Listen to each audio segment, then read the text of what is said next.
بلکہ مسئلہ بیان کیا گیا کہ عید کے دن جب آئے، عید کے بعد عید کے دن سب سے پہلے جو اس کے حلق کے نیچے جائے وہ قربانی کا پاک گوشت اس کے حلق کے نیچے ہو۔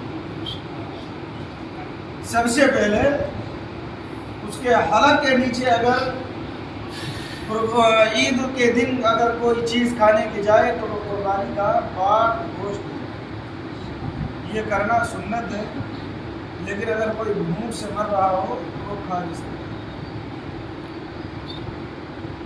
ایسے ہی عید الفطر کے دن ایک دوسرے کو مبارکباد دینا، یہ تمام چیزیں سنت ہیں۔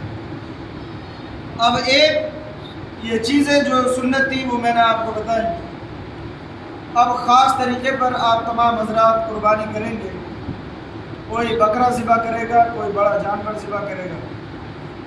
ذبح کرنے سے پہلے جانور کو کچھ باتیں ہمیشہ یاد رکھیں، اور جو قصاب جن کو ہم اردو میں کسائی کہتے ہیں، وہ جو آتے ہیں وہ بہت جلدی کرتے ہیں، یہاں تک کہ اگر آپ نے اتنی جلدی کرایا جو شریعت کے مخالف ہوا تو آپ گناہ گار ہیں۔ یہ باتیں جو میں بتانے والا ہوں بڑی امپورٹنٹ ہے، بہت ضروری ہے، بہت ضروری ہے، اور ہمیشہ ان کو یاد رکھنا۔ سب سے پہلے یہ ہے کہ قربانی کا جانور، بڑا جانور 2 سال کا ہو، 1 دن بھی کم نہ ہو۔ 1 دن تو دور کی بات ہے، 1 گھنٹہ بھی اس کی عمر کم نہ ہو۔ 2 سال بڑا جانور، بڑا جانور 2 سال کا ہو اور اس کی عمر جو ہے وہ 1 دن بھی کم نہ ہو۔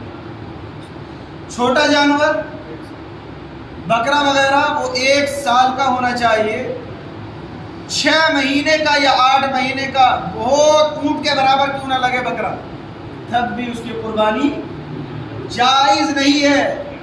بہت بڑی مثال دے دی میں نے، اس سے بڑی مثال نہیں ہو سکتی۔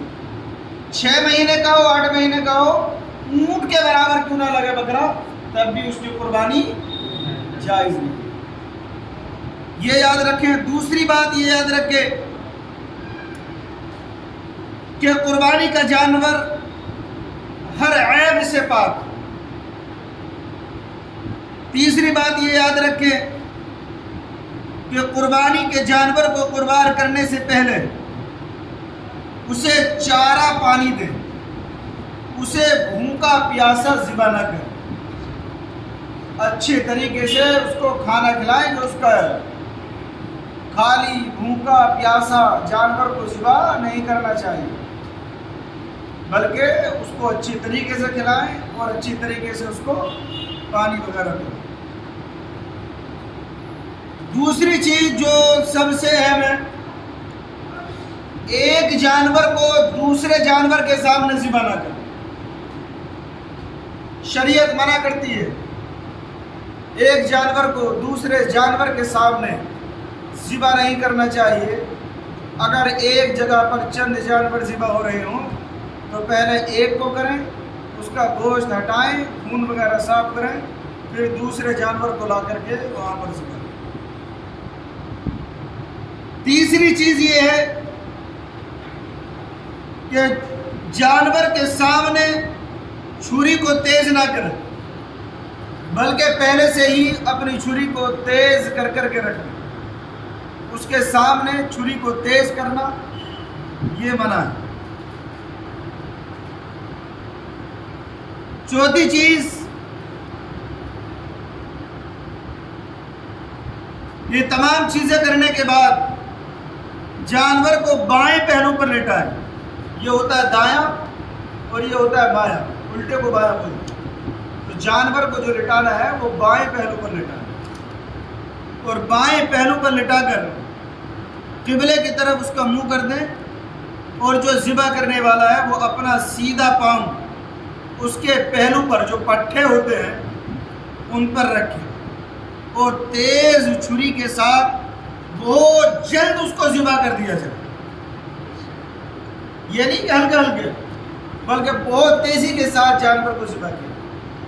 ذبح کرنے سے پہلے ذبح کرنے والا دعا پڑھے، اللہم انی وجہت وجہی للذی فطر السماوات والارض حنیفا وما انا من المشرکین قل ان صلاتی ونسکی ومحیای ومماتی للہ رب العالمین لا شریک لہ وبذلک امرت وانا اول المسلمین.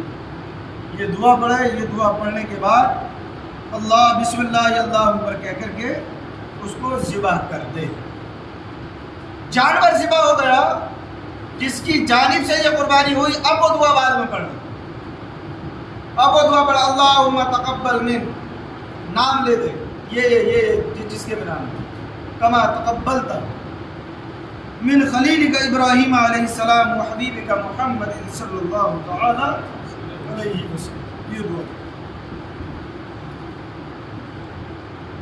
اب جو جانور کا ذبح کرنے کا طریقہ ہے اونے پونے سے ذبح نہیں کرانا چاہیے.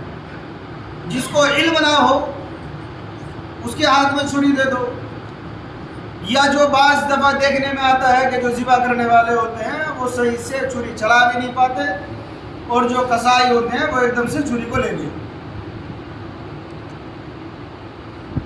آپ یہ مسئلہ بہت اچھے طریقے سے ذہن نشی رکھیں. ذبح کرنے والے نے بعض جگہ چھری پڑھ دیتے, چھری پڑھ کے دے دی جانور ذبح کر. سمجھ میں نہیں آتا چھری پڑھنے میں کون سی حکمت ہے. چھری پڑھ کر کے دے دی, یہ مسئلہ سمجھ نہیں آتا. چھری پڑھنے کا کوئی طریقہ اسلام کے اندر نہیں ہے.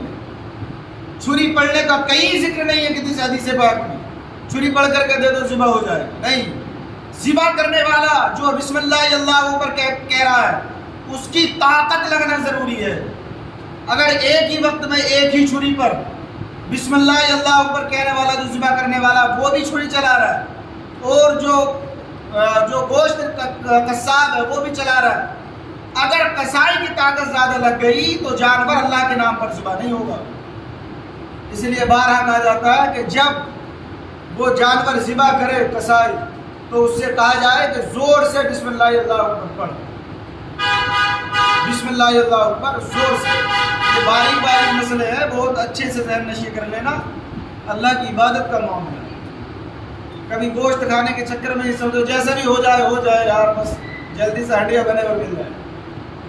یہ نہیں ہونا چاہیے. شریعت کا ایک دائرہ ہے, قانون ہے. آپ یاد رکھیں مسئلہ کہ 4 رگوں کا جانور کے کٹنا یہ ضروری ہے. 4 رگیں جو ہوتی ہیں اور 4 نہ کٹے تو کم سے کم 3 رگوں کا کٹنا اس کے ہاتھ سے ضروری ہے جو بسم اللہ اللہ اکبر کہہ کر کے ذبح کر رہا ہے. سمجھ رہے ہو مسئلہ؟ جو بسم اللہ اللہ اکبر کہہ کر کے ذبح کر رہا ہے اس کے ہاتھ سے کٹنا ضروری ہے. اگر اس کے ساتھ ساتھ اگر وہ قصاب بھی اگر اپنا ہاتھ لگائے ہوئے ہے تو اگرچہ وہ دعا نہ پڑھے جو دعائیں ہیں, لیکن اس سے یہ ضرور کہو کہ بھائی بسم اللہ اللہ اکبر پڑھتے رہنا. بسم اللہ اللہ اکبر بھول مت جانا. ہوتا ہے نا مولانا صاحب آپ کے کپڑوں پہ شیٹ آ جائیں گی, بس دے دیجیے مجھے چھری. کپڑوں کی حفاظت کے چکر میں وہ قربانی بیکار ہو جائے. کپڑے خراب ہو جائیں تو ہو جائیں, لیکن قربانی خراب نہیں ہونا چاہیے. کپڑے دھل جائیں گے لیکن وہ نہیں دھلے گی, وہ صحیح طریقے سے ہونا چاہیے. یہ مسائل بہت ضروری ہیں جو یاد رکھنے کے ہیں.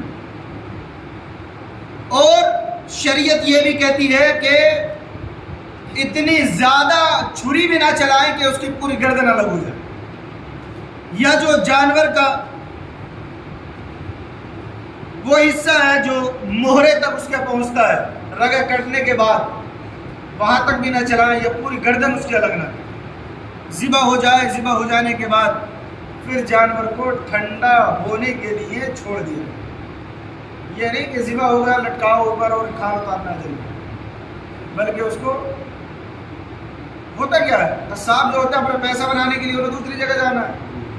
کسی کا نقصان ہو جائے, وہ شریعت کے مسئلے کا لحاظ ہو جانا ہو, جلدی سب کو ہوتی ہے, ہوتا ہے نہیں ہوتا ہے, لیکن یہ مسائل کے ساتھ کھلواڑ نہیں ہونا چاہیے. شرعی مسائل کے تحت 500 روپے اور لے لیں لیکن صحیح طریقے سے. سمجھ رہے ہیں, اور لے لیں 1000 روپے لیکن صحیح طریقے سے. جہاں آپ 20-25 ہزار کا بکرا لا رہے ہیں 1000 روپے اور دیں, لیکن شریعت کے ساتھ کھلواڑ نہیں ہونا چاہیے. جب جانور ٹھنڈا ہو جائے اس کے بعد اس کی روح بالکل نکل جائے تو پھر جو ہے اس کی کھال وغیرہ اتاری جائے۔ یہ جو طریقہ ہے نا ذبح کا وہ میں نے آپ کو بتایا، اور اسی طریقے پر عمل کرنا چاہیے۔ اس کے بعد گوشت وغیرہ کی تقسیم آتی ہے، اس کو کرنے کے بعد تو گوشت وغیرہ کی تقسیم کا معاملہ میں نے آپ کو بتا دیا کہ اس کے 3 حصے کرنا ہے۔ اور سب سے پہلا اگر بڑا جانور ہے، اگر چھوٹا ہے کسی کا بکرا ہے تو اس کے 3 حصے کر لو گوشت کے۔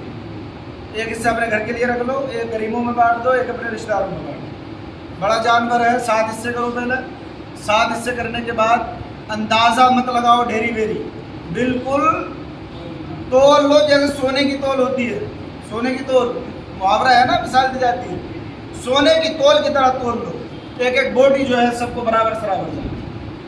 ٹھیک، اس کے بعد جو ہے وہ جس کے حصے کا جو گوشت ہے اس کو دے دیا جائے، پھر وہ اپنے حصے میں سے 3 حصے کرے، ایک حصہ غریبوں کو دے، ایک اپنے رشتہ داروں میں بانٹ دے، ایک اپنے گھر کے لیے بچا دے۔ اس طرح سے جو ہے اپنے قربانی کرے، اس کے بعد اللہ کا شکر ادا کریں، خدا تبارک و تعالیٰ کی بارگاہ میں دعا کریں۔